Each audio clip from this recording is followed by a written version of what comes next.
that day was more impactful on you than October 7th? Because it meant that our lives here were not what we had thought. We have a long fight ahead of us. Here I am. Here I am. Here I am. And here I am. Here I am. And here I am. And here I am with Shai Davidai. This is going to be a very special episode with arguably the most special person in the world. She has many titles, accolades, but I know her as Kabon, which is my nickname for her and her nickname for me. She is my partner, my wife, the mother of my children, the love of my life. So here I am with Yardenne Greenspan. Hi, Kabon. Hey. And we should say before we start that we never speak English between us. No. So this is weird. I think we'll get through it. I think we'll get through it. Before I start with the first question that I think you're already anticipating and probably did your homework, I'm going to start a bit differently.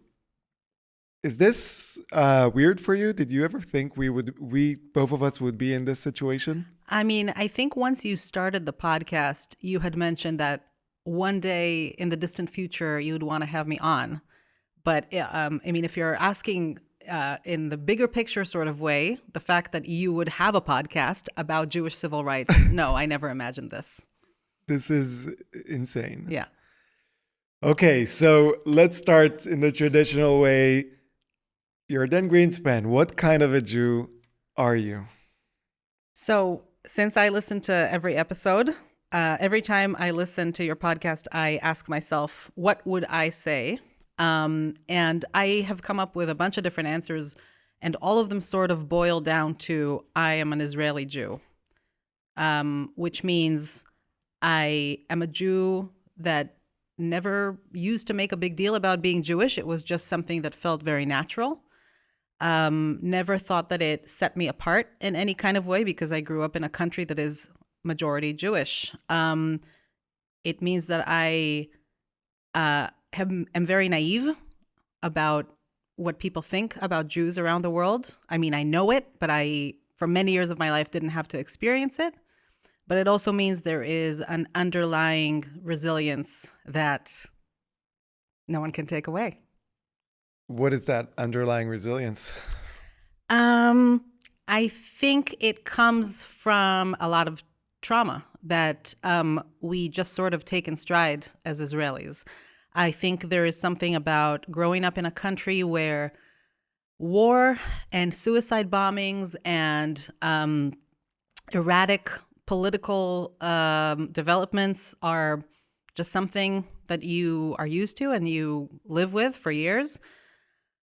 You don't take yourself too seriously. I mean, there is a downside to it.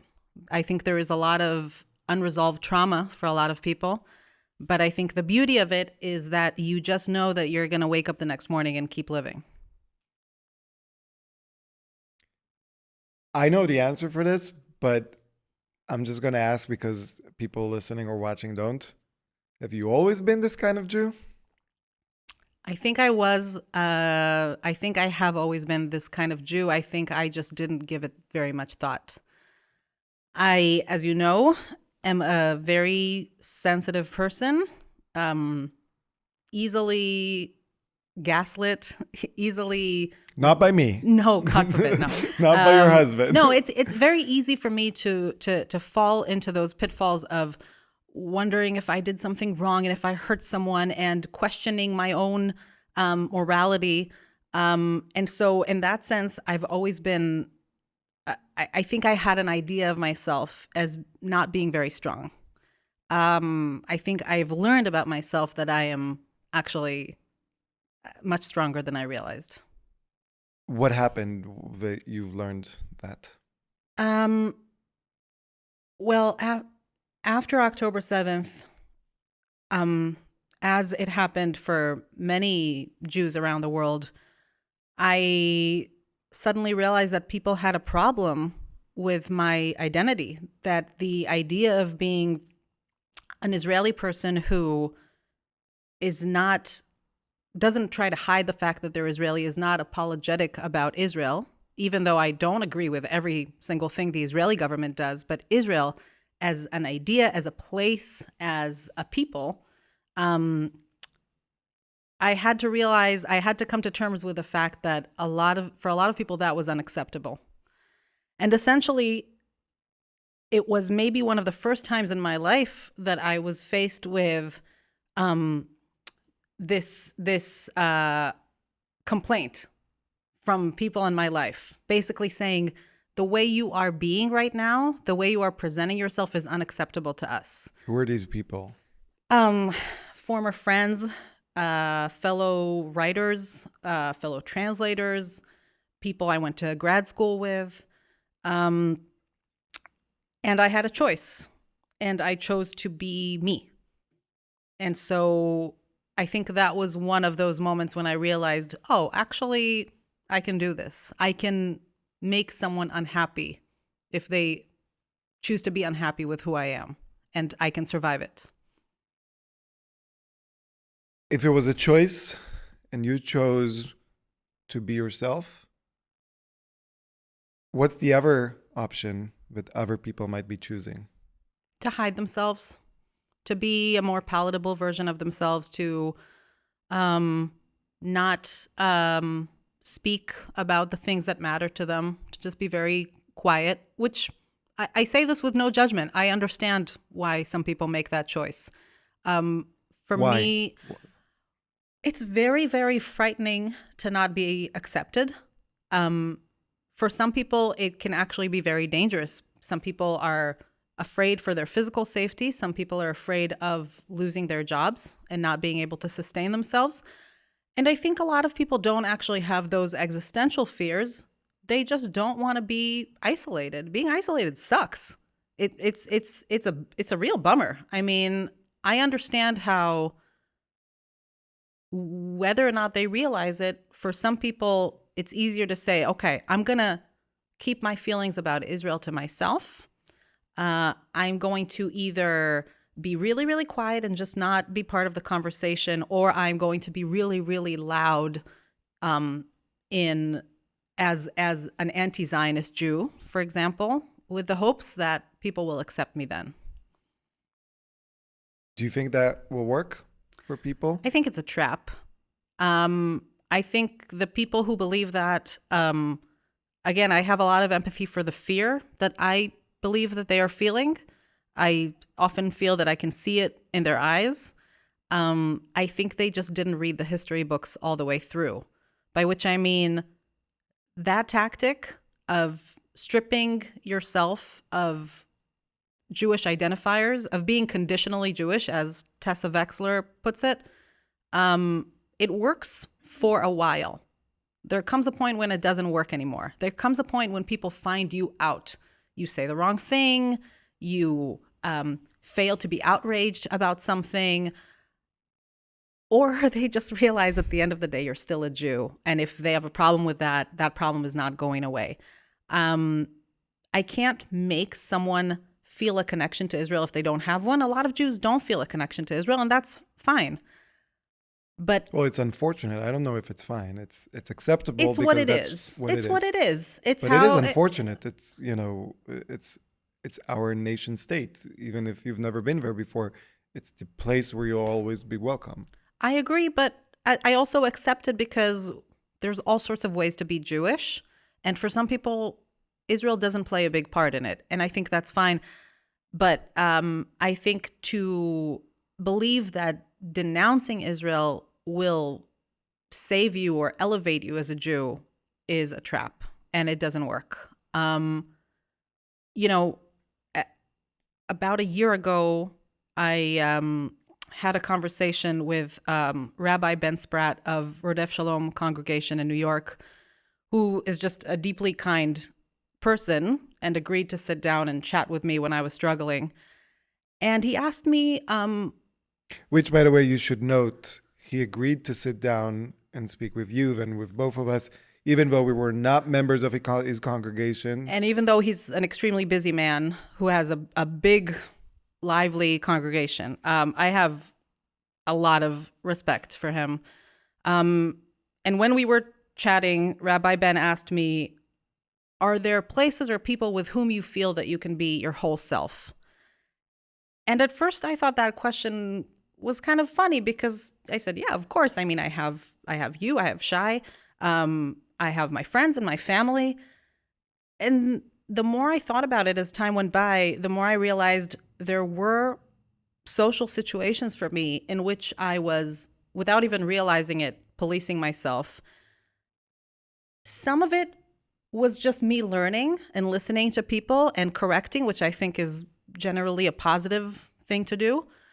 And some of it was me just being afraid because I felt like I was constantly putting my foot in my mouth, saying the wrong thing. I, even though I shared the same values as these friends, I think sometimes I had more moderation in my views. I had questions. I had doubts. And to bring it back to what you were asking about falling into the trap of anti-Zionism, I think ultimately any relationship in which you are not allowing yourself to be your full self is doomed to fail.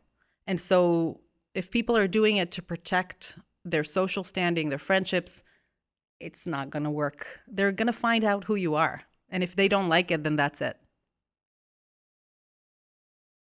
So obviously the past 17 months, as of the recording of today, it's March 11th, have been very, very difficult for many, if not all Jews and many non-Jews around the world. It's been especially difficult for us, given the public role that I and our family have found ourselves in. I've told many, many times my story of October 7th. But kind of like in Hamilton, there's that line, the song, the man in the room. I think it's the room where it the room- happened. the But room where it neither of us happens, watched Hamilton. But So- but it's totally fine. The room where it happened, you were at the room where it happened. What's your experience of October 7th?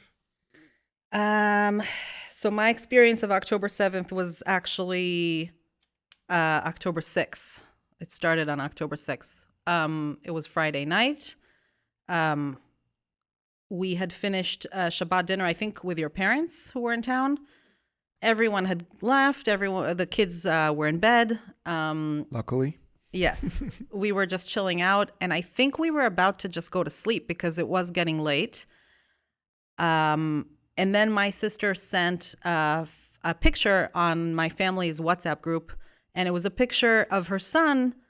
And I think she just sent it because he looked cute. I don't think she meant to show what was going on, but he was standing close to the television, and on the screen, you could see a list of red alerts meaning missile attacks in different parts of the country.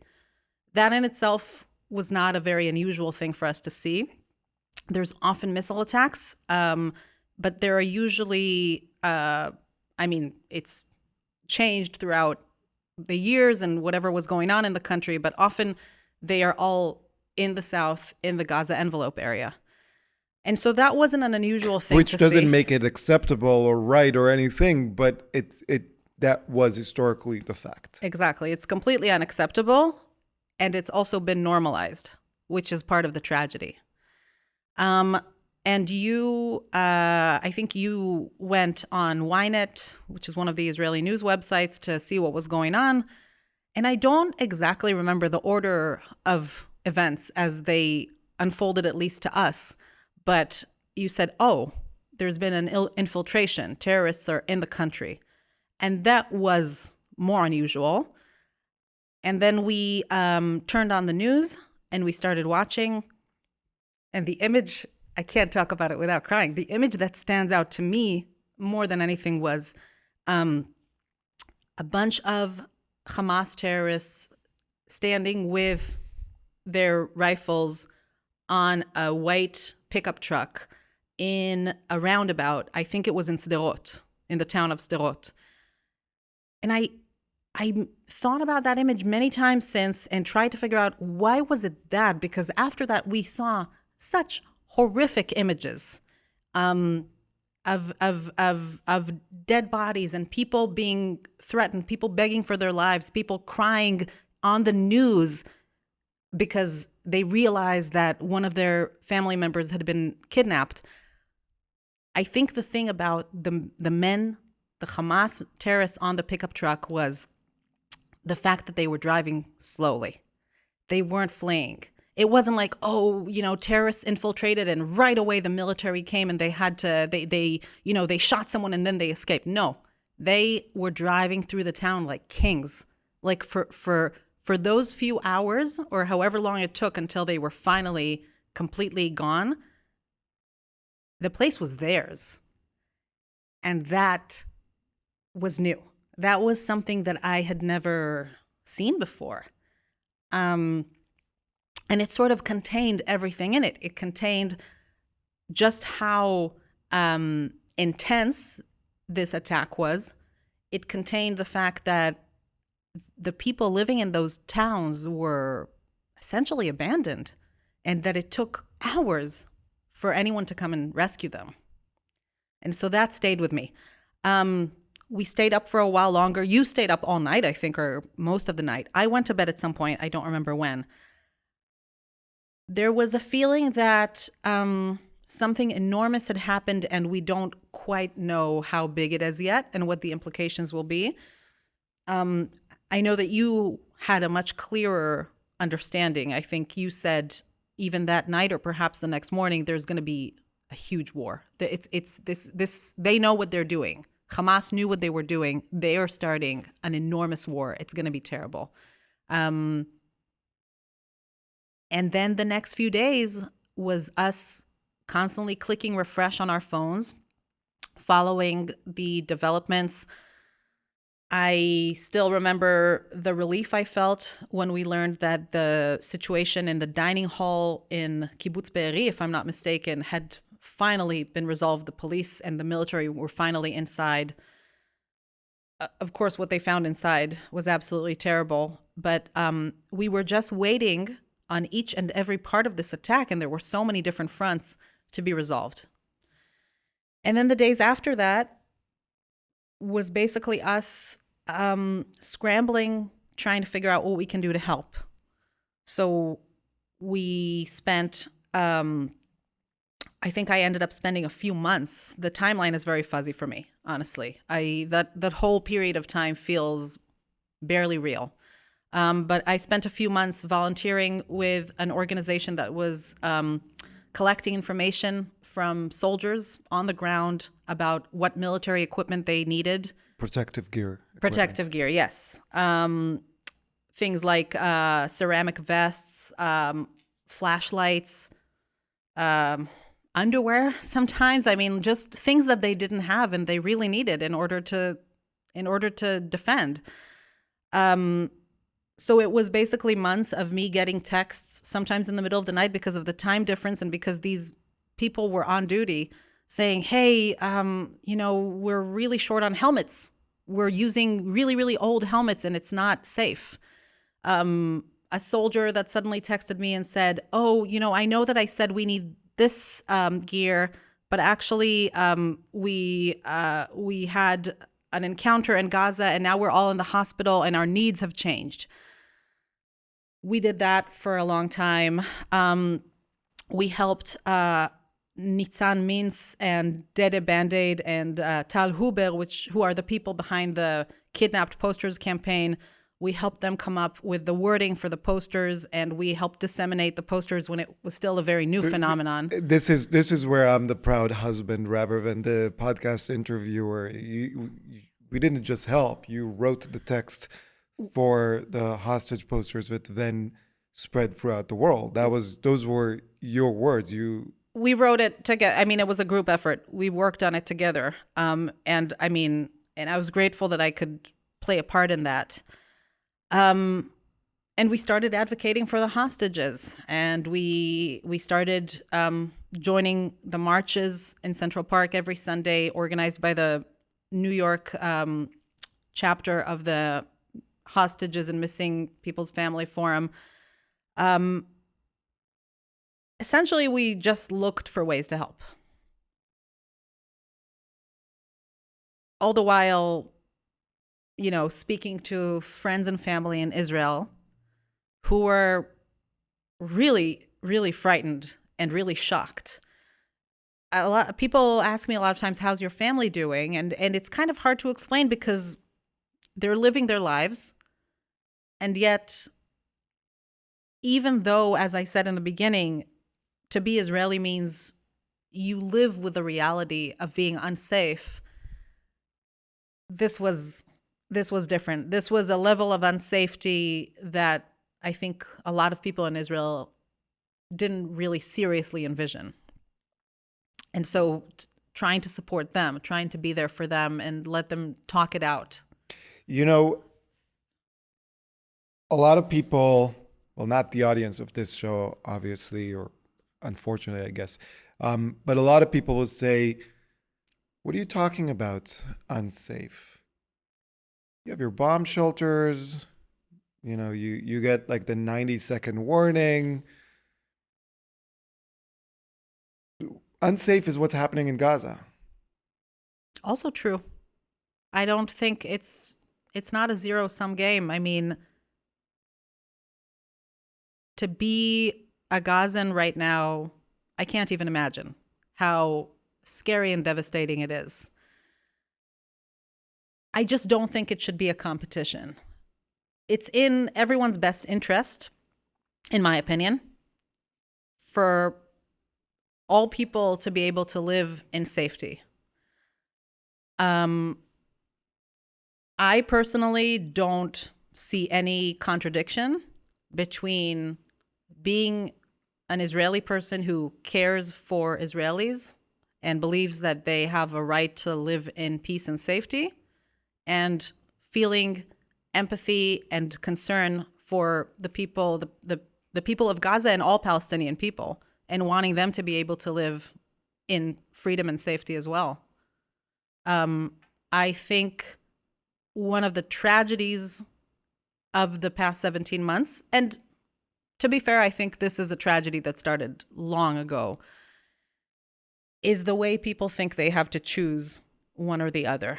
And I realize that it might be easy for someone who sees me or hears me speak or follows me on social media and sees me speaking mainly about the hostages to think that that means I don't care. And honestly, I don't know how to solve that except for reminding people that I do care. I just think this is the sane way to live, to refuse to choose one people over another. That said, I'm Israeli. These people who were murdered and raped and kidnapped, there is no difference between them and me. A few different life choices, and it could have been me living in the Gaza envelope or going to a party at the Nova Festival. I think it's really, really sad when people are demonized for identifying with people who are the same as them. And it doesn't mean you don't also care for your neighbors who share a lot of your DNA.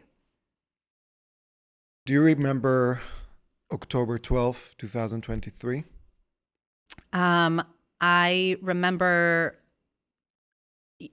I'm not sure at this point how much I remember and how much I've told myself about it, because it was so early on in the war and things were so messy in my brain. Mostly I remember before.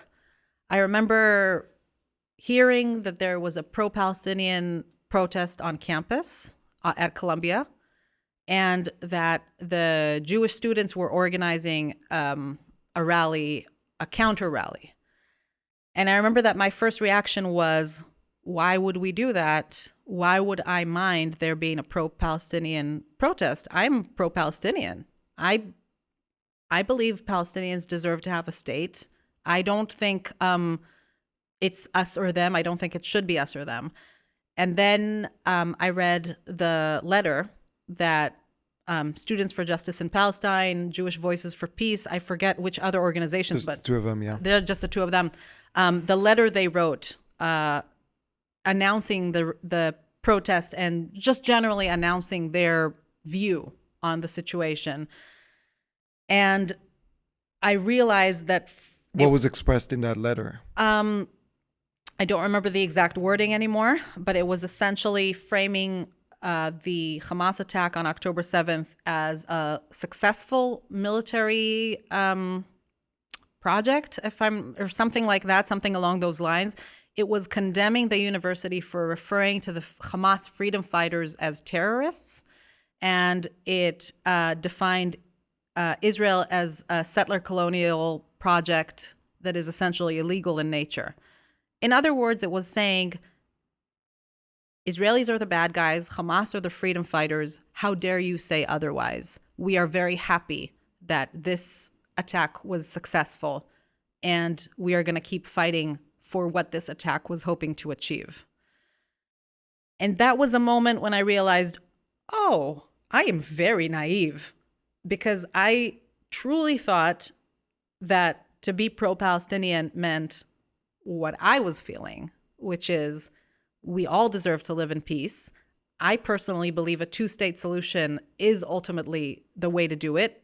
I know that people have differing opinions. That's how I always felt about it.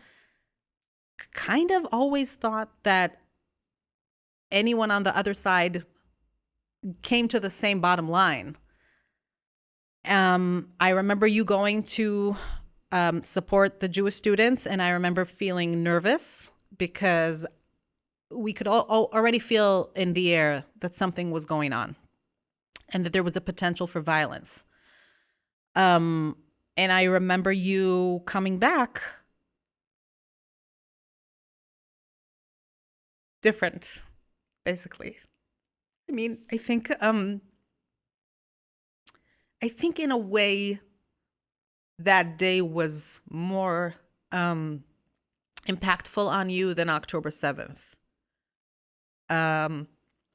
Because it meant that our lives here were not what we had thought, essentially. I had this idea when we moved here. We moved here 15 and a half years ago. I'm an American citizen. Both my parents grew up here. I was very excited to spend some time living in the U.S. I didn't think necessarily we'd be here this long. We didn't know. We were coming to study. We were young. Yeah. But I had an impression that I was sort of moving to, first of all, I assumed it was a post-anti-Semitic America. I didn't even really think about it. It wasn't on my mind. I was in New York City. There's so many Jewish people in New York City. I felt very comfortable. I remember one of my first jobs in the city was as a nanny, and for a Jewish family. And the mother asked me one day if I was experiencing any anti-Semitism, and I thought, well, where did that come from? Why would she even think that? I also thought I found a place where I fit right in, specifically in the literary/academic scene in New York City, where people held progressive values and believed in justice and equality, and we were amplifying the voices of those who were underrepresented. It just all felt really seamless. And again, I had this thought that, I knew that people had complicated views about Israel. I didn't think those views extended to even the very existence necessarily of Israel. I thought people had complicated views about the Israeli government, about what was happening in the West Bank, and I shared a lot of their criticism. But I think that protest at Columbia, it sort of showed that actually people were very comfortable when something awful happened in Israel to get behind it and say, good, let's have more of this. This is justice. This is what it means to fight for justice. It means killing a ton of Jews. kidnapping the rest, Raping the women and some men. raping the women, killing people in front of each other, all of it. I have not felt as at home in the US since then.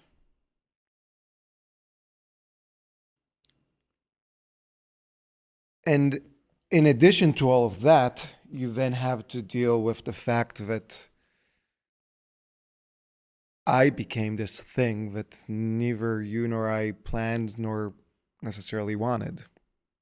What's it like being, and I hate to say this, I hate when people don't understand that you have been 50% in everything, but people treat you as the wife, the woman behind the scenes. It's like, no, the only difference is we can't both be out there. But what has that been like for you? I actually think that most people give me more credit than I sometimes think that I deserve. I think the people, and it's often the women who come speak to me, for example, at the rally for the hostages on Sundays, or In Central Park. in Central Park, or if I join you for any event that you do, I think they assume that I am part of it, either because they know what it is to be married, or they know what it is to be a wife specifically. What can I say? I mean, it really vacillates for me. There's some days when I kind of think, whoa, our life has, I mean, it's transformed. That feels like an understatement. And I think about the implications, and I wonder what's going to happen to the future of your career. And I wonder, down the line, how we're going to look back and think about this time. But honestly, it's so minuscule. The things people are going through right now, hostages held in tunnels, in chains, starving, soldiers fighting for their lives every single day, the people of Gaza under the boot of Hamas trying to figure out how to survive, and people in the diaspora, Jews in the diaspora, who have no community, who have zero Jewish community around them, who don't have anyone to talk to about these things. I feel very fortunate to have the privilege and the safety to do what we're doing. Do I always feel great about it? No. Sometimes I feel sorry for myself, of course. I also, as you know, my mother is an actor in Israel. Gilat and Kori, shout out to mom. Shout out to my mother-in-law. Yeah. And so I grew up as having someone in my household who was in the public eye. And, it's a mixed bag. Sometimes it's wonderful because you get opportunities that you wouldn't otherwise get. I mean, through the work you've been doing, I've gotten to meet amazing people. And sometimes it's complicated because you kind of always feel like an appendage. Ultimately, you find ways to deal with it. I try to remind myself that while I'm extremely proud of what you're doing and I play a part in it, we are different people. You are the one who has to be recognized for better or worse. You're the one who has to get hateful emails and hateful tweets and, people assuming that they know things about you that they don't. I am relatively anonymous. But you're the one that has pushed us twice to contact the NYPD. So I Gotta get protect my family. I get the hate, but you get the anxiety. Yeah. I mean, yeah. It's anxiety provoking for sure. I mean, I there are some days when I definitely feel like it's a wave crashing over my head. It's not just about you or us or our part in it. It's everything that's going on. It can feel very paralyzing sometimes. and it can stop me from pursuing the things that I want to do. Whether they are things that I want to do for myself or for the Jewish people. Sometimes it's all a little bit too much. But ultimately I feel like if we weren't doing this, I wouldn't be living comfortably with myself. So before we get to the things that you have been doing, there's a question that a lot of people want to know. How are our kids going through this? Our son tomorrow is turning 9. Yeah. Our daughter is the fiercest 3.5-year-old person I've ever met. I've been away a lot. They are all of a sudden seeing their father in the public eye. They know a little bit what's going on. We take them to the hostage marches. Well, I think our daughter is too young to really understand. She knows that we go to the park every Sunday, and she says, "Oh, today we're going to bring them home." And she knows most of the words to Hatikva at this point. But I am quite sure that she has no idea what any of it is about, and I'm fine with that. Our soon-to-be 9-year-old has been pretty amazing. I was very worried about him for a while. I still am worried, but not so much anymore. He and his friends are old enough to not be able to remain naive or fully naive about everything. You know, even his friends who are not Jewish and are not having conversations with their parents about the war, they're walking down the street in New York and they're seeing the hostage posters. Occasionally they might be seeing the posters that are ripped down or markered over. Some of them living in New York City are witnessing protests. They know that something's going on. He was, I think, very upset for a long time in the beginning. I remember that he was having bad dreams. There was one night that he dreamt that he was being kidnapped. And he was just really confused about how any of this could happen. I don't remember when it was, but it wasn't very long before October 7th that we were reading something. There was a mention of killing, of someone being killed. And he just thought it was the most ridiculous thing in the world. He said, people don't kill each other. That's insane. Who would do that, you know? I remember. I distinctly remember you were reading a book out loud to him, and I was in the room, and we looked at each other. Yeah. And we had that moment that a lot of parents have, which is, it's not even communicated with words, but it was like, we're going to let him stay naive. How do we deal with this? Yeah. Yeah. I felt in that moment that if this is how he felt, if he felt that it was the most preposterous thing in the world for people to kill each other, which is true, then I'm going to let him stay in that mindset. For as long as we can. Yeah. And obviously October 7th changed that. And, you know, since then, of course, we've been to Israel and he's had to run to the bomb shelter in the middle of the night. He's had that very Israeli experience of being woken up by a siren and sitting in the bomb shelter and then going back to sleep and waking up in the morning and pretending that it didn't happen. And of course, he's had to deal with you being busier and more distracted and away more than before. Honestly, I think before he just had it really, really good because he had two parents who were always home in the afternoon and in the evening and didn't go out all that much. It was hard. I think for a long time he was resentful. Sometimes he took it out on you. Sometimes he took it out on me. And I think it also sucks to have to live with two parents who, even when they're around, you can tell that they're not fully there and that they're worried and they're sad and they constantly have something that they really urgently have to deal with. And they argue. And fight. They argue. I mean, have we been arguing more since October 7th? Maybe. I I'm think, not sure. I don't know if we've been arguing more, but we have definitely been more on edge. Yes. We've been more on edge. I can tell you that I feel that I am not always. Sometimes if it's been a really rough day, I'm not fully present, not the way I would want to be. I just want to escape to my phone and look at things that probably only make me feel worse. What have been some rough days? Oh my God.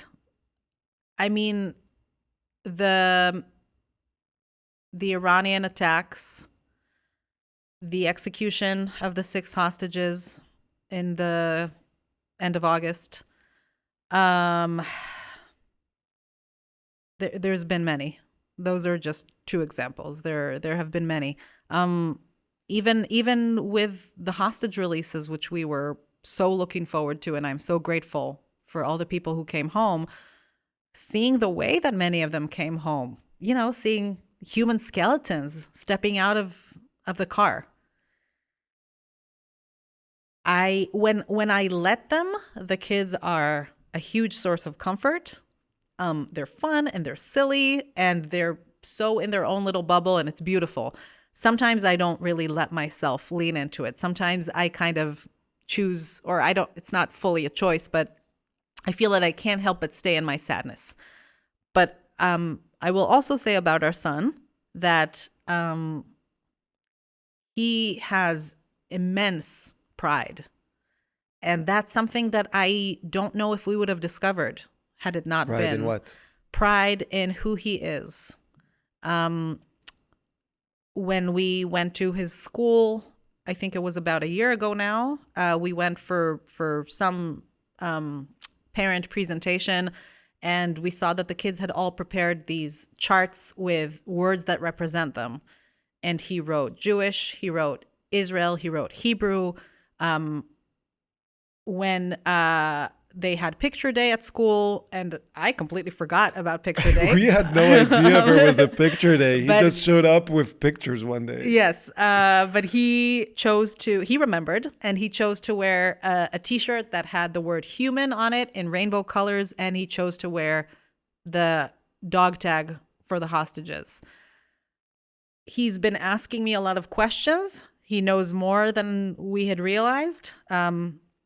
Just a few days ago, he said that he read in a kid's newspaper about the hostage deal, and he had a lot of questions about, what is the agenda for Hamas to be holding hostages, and how is it fair, and how could anyone believe that Israel is the oppressor, and in what world is it normal to just take people from their homes?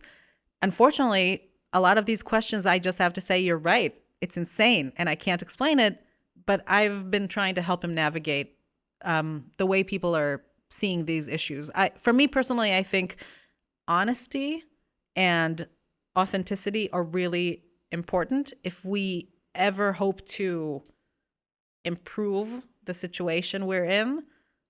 We have to understand what people are thinking, even the people who don't value us. It's in our best interest to try to understand how they're seeing things. And that ties into your profession. Yes. When we moved to the US, I told you we were dating for a little bit, and I told you I want to get a PhD in the US, go to graduate school. I told you that I want you to join me, but that I want you to join me with something that you want to do rather than just being my plus one. You were scared. I was scared. I Yeah. was a 27-year-old worried Yeah. of commitment, but also because I believed that truly, like, you should be doing something for yourself rather than, I didn't want you to be my plus one girlfriend / wife. And then you enrolled out of all places in the Master of Fine Arts Creative Writing program at Columbia University, where you focus on writing and translating. Yeah. I did. I studied fiction writing and literary translation. Why translation? Well, at that point, I was already working as a translator. I grew up in a bilingual household. Both of my parents were born and raised in the United States. My dad was just a full-on American Jew from Philadelphia. Which people, by the way, might, if people would listen to the podcast or ever even watch, hear his voice at the end. Yeah, Hi, my name is Michael Greenspan. That's your dad. yeah. I love hearing it every episode. I never skip it.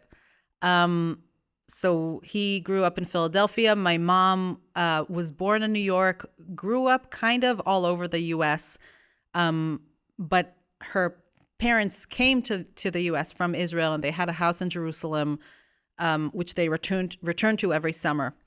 But essentially, they both ended up making Aliyah in 73. And so English and Hebrew were always very alive in our home. It was a completely mixed language household. I think a lot of the times they didn't even realize that they were switching between languages. And I, from a very young age, was speaking, thinking, writing, and reading when I started to write and read in both English and Hebrew. And when I started translating, which was a few years before we moved here, it felt like a very natural way to bring both of those parts of my personality together.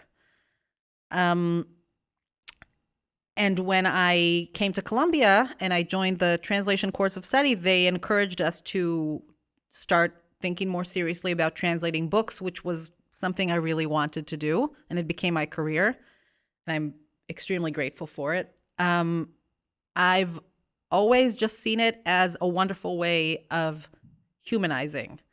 I think, different places and different people aren't necessarily real to us until we have some experience of them. The only way you're going to actually see people from a different country as full humans is if you meet them in some kind of way. And since not everyone's going to travel everywhere and meet everyone, reading works in translation is a wonderful way to do that. And as the years went by, I started to also see it as a mission. I had the privilege of translating books that dealt with different aspects of everyday Israeli life. Some of it, of course, was related to the Israeli-Palestinian conflict. Some of it was related to the Holocaust and the way it's memorialized in Israel. And some of it dealt with stuff that people outside of Israel don't really think very much about. Tensions between religious Israelis and secular Israelis, tensions between Ashkenazi Israelis and Mizrahi Israelis, the everyday strife, just the normal things. A few years ago, I was speaking to a translator who works from Hebrew into Italian, and she lived some years in Israel, and she was a very big left-wing activist. And she said, I just don't understand why anyone is writing and translating material that doesn't have to do with a conflict. I think it's the most pressing problem, and we should all be dealing with that all the time. And I said, I understand where you're coming from, and it is unbelievably important to talk about it and to understand it. But at the same time, I think that can't be the only thing. The only way forward is, like I said, to see people as whole people, not just representatives of a war or a conflict. And so to me, translating not only, yes, I find it extremely important to deal with the conflict, but also to translate books about people falling in love, people losing their jobs, people going on trips, everything that is part of being human is a mission. Yeah, we're not defined by the wars we fight and the hate we get, but rather the peace we make and the love we spread. I think we're defined by all of it. It's all of it exists at the same time. No, agree with me. Okay. Okay, yes, Shai.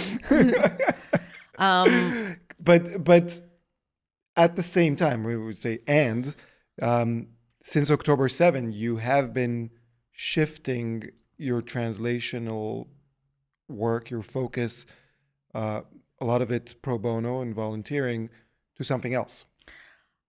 I still do the regular work, and I take every opportunity I can get to translate materials that are either directly connected to what happened on October 7th or to Jewish pride and resilience and vitality and all of that good stuff. What have been some things you've translated since October 7?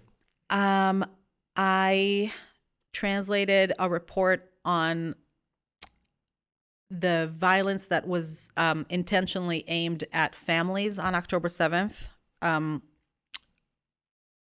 There was a term for that, right? A new term. Yeah, this was a report by a commission in Israel led by Dr. Kochav El-Kayam Levi, who's been doing incredible work supporting and explaining and advocating for both victims and survivors of October 7th. And the report coined a term for a new crime, which they call kinocide, which is the murder of families. And it explored the way that the murder of a family is not just the murder of several individuals who happen to be related to each other. It was done in a way that intentionally broke apart the feeling of safety and intimacy that a family provides. Both in the way that it was done, the way that family members were murdered in front of each other or had to witness a loved one being kidnapped, and in the way that it destroyed these very small, tight-knit communities where often there were members of the same family living in proximity to each other, and where even the people who were not related felt like a family because it was such a small, intimate community. I've translated the stories of survivors. I've helped edit the book One Day in October, which just tells so many stories, because there are just so many stories of people. Some of them lost a loved one. Some of them got out, but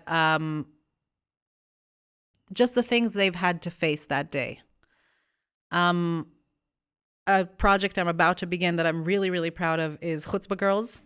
And they were here. If you haven't heard the episode of the authors of Chutzpah Girls, yeah, Julia and Tammy, you should go back and watch it or listen to it. It's incredible. It's an incredible book, an incredible interview. And that's material that's not, it has nothing to do with October 7th. Well, some of it does, but it's again, it's exposing and humanizing Jewish women throughout history who have played small and big parts in our survival and our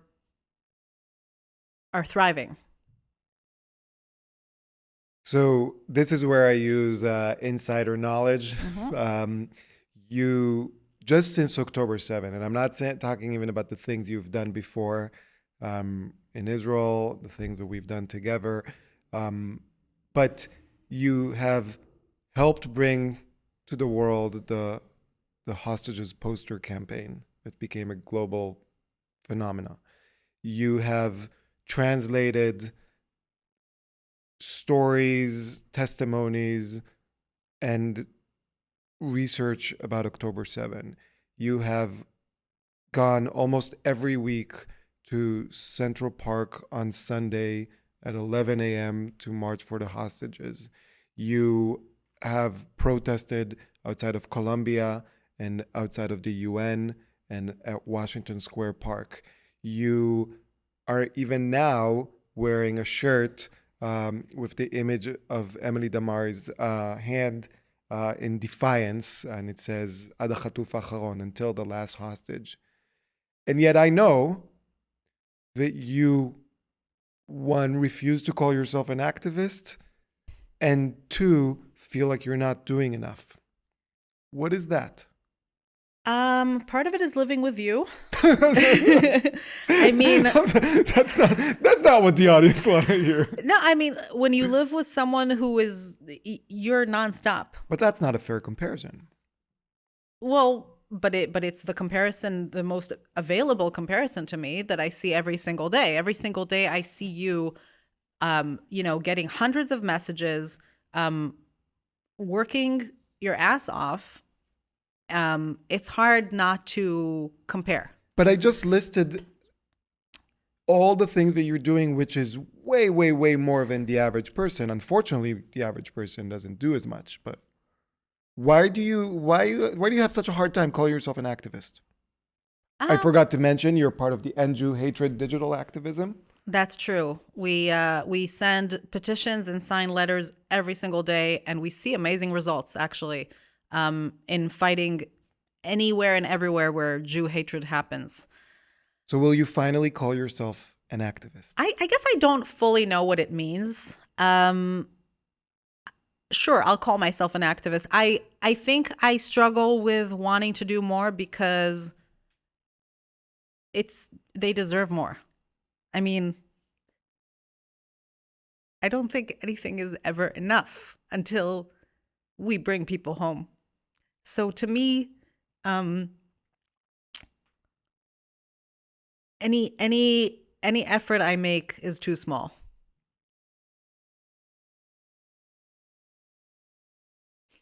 You okay? I think one of the things people don't realize is the dynamic we have at home, where I take on the logical, rational side, even though you're very logical in many ways, and you take on the empathy side, even though I try to be as empathetic as I can. Yeah. And we have these arguments, these fights, not fights, but like we push each other. Yeah. I push you to be more logical. You push me to be more empathetic. It amazes me every time just how deeply you feel. I didn't plan to cry 3 times so far. It wasn't part of my plan for today. I mean, I don't know. It's also probably part of my personality, you know. I think a lot of us have that in us. This question of, am I enough? It comes up. And right now it often comes up in this category of, am I enough? I think I just have a real, deep burning love right now for the Jewish people. And it can be frustrating when you feel like you don't know how to show it, or you're showing it, but it just doesn't feel like quite enough. I kind of want to do a Goodwill Hunting. No, don't do it. But I have to. You know you're enough. Yeah, I mean, I'm doing my best. That's how I like to put it. I'm doing my best. You're enough. Okay. Let's move on. The only guest that gets to tell me to move on. Before we conclude, what are your, let's say, top 5 books that you have translated? Oh my gosh, or the ones that come to mind, because you've translated so many incredible books, Yeah. funny books, sad books, thought-provoking books, all by Israeli authors. And I'm going to forget some, and then I'm going to feel bad. No, so I'm saying the ones that come to mind. Okay, so Shimon Adaf wrote a trilogy called the Detective Trilogy. What, and explain why? Yeah, He is just, man, I love him so much. He's just so brilliant. This is a man who has a brain like an encyclopedia, and that encyclopedia contains all of every piece of Jewish scripture ever written. including Kabbalah, yeah. Including Kabbalah, including everything, and simultaneously the plots to, shows that were very popular on Netflix over the past decade or two. Every science fiction book. Yes. He just has a weird and fascinating mind, and his books, this is ostensibly a detective trilogy, but it veers into metafiction, science fiction, speculative, cultural criticism, and it's just it's a wild ride. What's the name of the three books in the trilogy? The first one is 1 Mile in 2 Days Before Sunset. The second one is A Detective's Complaint. And the third one is Take Up and Read. So Shimon Adaf's trilogy. Yeah. I work a lot with Ishai Sarid, who I translated several of his books already. The most recent one is The Third Temple that came out with Restless Books last fall. And he wrote it 10 years ago, but it's an incredibly prescient prophecy, essentially, of many of the things that ended up happening after October 7th. And it's a warning about what can happen to a country when it is isolated by the world and taken over by extremists. Yes. From its own midst. I do a lot of work with Alex Epstein, who is by now a good friend. He writes the tiniest micro stories about what it means to be human, essentially, and to love and to hurt and to grieve. What's a book collection of book stories that comes to mind? Well, I mean, the thing is, I work with him all the time. We don't have a book together. But if you Google his name and you go to his website, everything's available, and a lot of it is my translation. Not all of it. I think one of my favorites is it's called Imagination. Yeah. Stories, Conversations with a 5-year-old. Yeah, that was a beautiful one. I translated a book called Dog by Ishai Ron, which is going to come out next year with Sonkado Press. And it's about an IDF veteran who suffers of post-traumatic stress disorder and drug addiction and tries to come back to himself. There's just a lot of great stuff. Yeah. I'll add a few more just so people can explore what it means to be fully Israeli. Sure. And you can fill in the authors. Alexandrian Summer. Yeah, by Yitzhak Gormezano Goren. Which talks about the experience of Egyptian Jews and under Nasser and fleeing. My 9 cats, my 7 cats. 7 cats that I have loved. 7 cats that I have loved by Anat Levin. Which is basically how showing the humanity through different cats that she has owned and had, and it's a love story told through cats. It's really beautiful, actually. Tel Aviv Noir and Jerusalem Noir. Yes, West Jerusalem Noir. West Jerusalem Noir. Yeah, they are anthologies of stories that take place in different neighborhoods in Tel Aviv and in West Jerusalem, and all have a noir vibe about them. There's a story that I wrote that was included in West Jerusalem Noir as well. So I'm sort of a translator slash contributor to that one.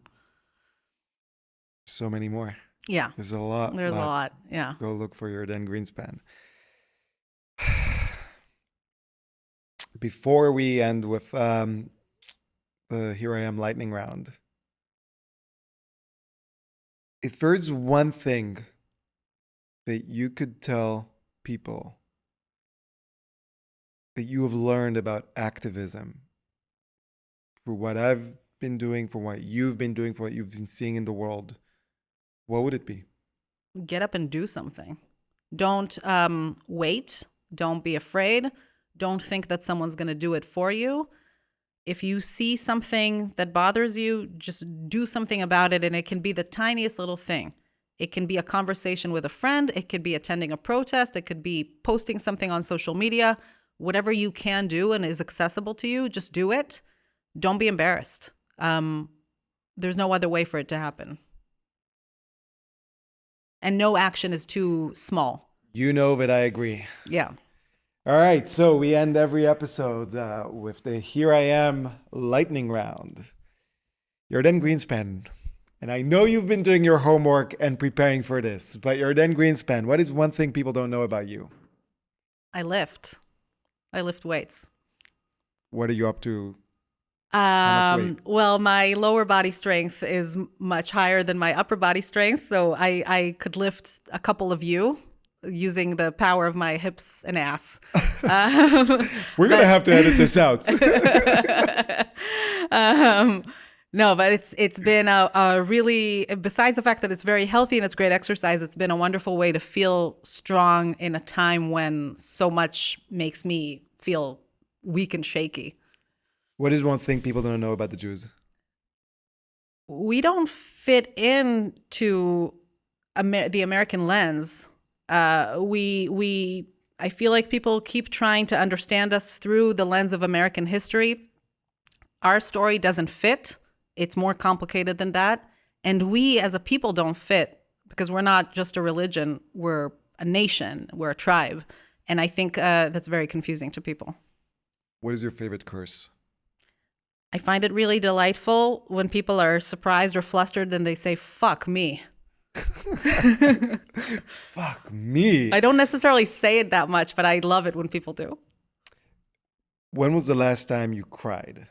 I mean, besides just now, as we were talking, a few days ago when we watched the interview on Uvda, an Israeli TV show, with Eli Sharabi, who was released from Hamas captivity, not just because he's been through horrifying stuff, but also because his steadfastness in the way he spoke, and you could tell that getting the other hostages out was the only thing he cared to do, and nothing could move him from that. The embodiment of morality. Absolutely, and courage. Yeah. If you could have any Jewish person over for Shabbat dinner from any moment in history, dead or living, who would that be? Our grandparents. We have two grandmas who are luckily alive and well. Savta Ora and Savta Lea. Yeah. Honestly, I'm a little bit relieved that my grandfather, who was both a PhD student and a professor at Columbia, is not seeing what's happening right now. But I would love to listen more carefully than I was able to as a child to what they've been through and how they see the world. I want to have you over for another episode just to talk about your 4 grandparents, including Professor Tzvi Ankori, who was a professor at Columbia. That's another time. What is your favorite Jewish holiday? Hanukkah. It's just cozy and warm, and the food is delicious. What is your least favorite Jewish holiday? I feel like Tu B'Av, which is like the Jewish, sort of the Jewish Valentine's Day, kind of rubs me the wrong way. Something about the story of the boys chasing the girls through the vineyards. I don't know. It cringes me a little. When do you feel safest? When I'm with you. It's true. I feel a lot safer when you're around. I really do. Sorry I haven't been around. No, you're around. You're good. When do you feel least safe? Ooh, when I'm walking around at night alone. Probably the experience that most women have. What gives you hope? Young people, and especially young women, and in particular young Jewish women, who refuse to bend and cancel out parts of themselves for society's sake. Finally, every episode I urge the listeners to donate to one charity that does good in Israel, the Jewish diaspora, or the world in general. Where would you want people to donate to this week? Wow. There's a lot, but I think maybe Magen David Adom. I think the work that they do is invaluable.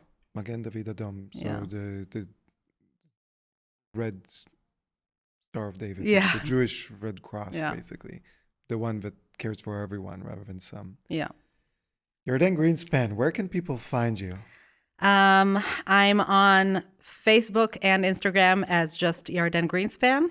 One Spell it word. out. YardennGreenspan. It's a lot of letters. You're also on X. I'm also on X as Yardenne G. YardennEG. I'm not as active on X.